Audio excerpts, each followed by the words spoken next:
السلام عليكم، ازيكم؟ عاملين ايه؟ يا رب تبقوا بألف صحة وخير. ان شاء الله النهارده هعمل معاكم سلطة الكول سلو في البيت. طبعا انضف واسهل واحسن من بتاعة المحلات. طبعا انت عاملاها بايديكي، وهتبقى انضف واحلى، ومكونات طبعا موجودة ومتوفرة ونظيفة في البيت. طبعا هتعمليها للاولاد بسهولة وسريعة جدا، مش تاخد معاكي لا وقت ولا مجهود. قبل ما نبتدي الفيديو بتاعنا النهارده، يا ريت لو كنتوا اول مره تشوفوا قناتي يا ريت تشتركوا فيها وتفعلوا زر الجرس.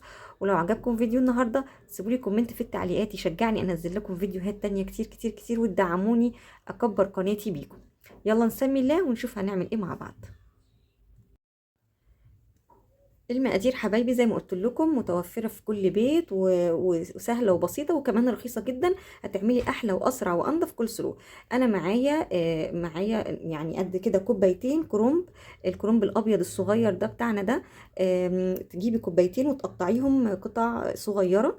وبعد كده معايا جزره مبشوره، بشرها بشر كبير كده شويه، ومعايا نص كوبايه مايونيز، وكمان معايا وهاخد نص كوبايه زبادي من الكوبايه دي، وهاخد كمان معلقه كبيره خل، ومعلقه كبيره عسل ابيض، ومعلقه كبيره سكر اهي، ورشه ملح. مكونات سهله وبسيطه وسريعه، وان شاء الله هنعمل مع بعض احلى واسهل واسرع وانضف كل سلو في البيت. يلا نشوف هنعمل ايه مع بعض. بصوا حبايبي، هبتدي بقى انزل بكل الكرنب بتاعي اللي انا قطعته تقطيعه رفيعه كده صغيره.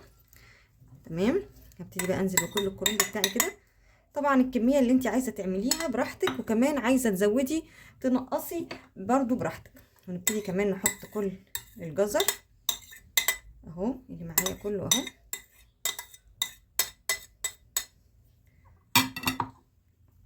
وكمان احط السكر والملح،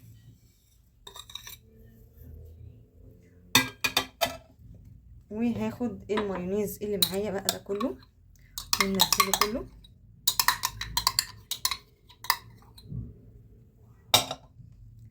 وهحتاج كمان نص كوباية من الزبادي،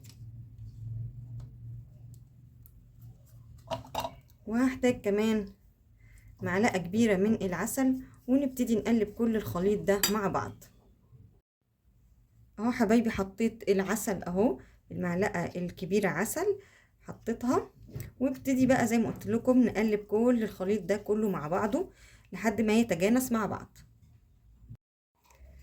نسيت طبعا اقول لكم هنحط كمان الخل. انا بقلب اهو، وكمان هحط كمان الخل معايا واقلب كويس قوي. وبس كده خلص معايا الكول سلو. هقلب بس كويس قوي وارجع لكم تاني. بصوا حبايبي، بعد ما قلبته تحفه، طعمه حلو قوي. وكمان هو لسه كمان ما بيحتاج يقعد كده قد من ساعه لساعتين في التلاجة علشان يشرب من التتبيله، والكرنب والجزر يشرب من كل التتبيله.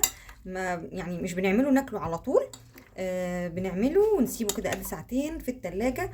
هو من قبل ما اصلا يدخل في التلاجة هو طعمه حلو قوي، جميل جدا وسهل وبسيط وسريع، وما خدش معايا وقت ولا مجهود ولا مكونات كتير.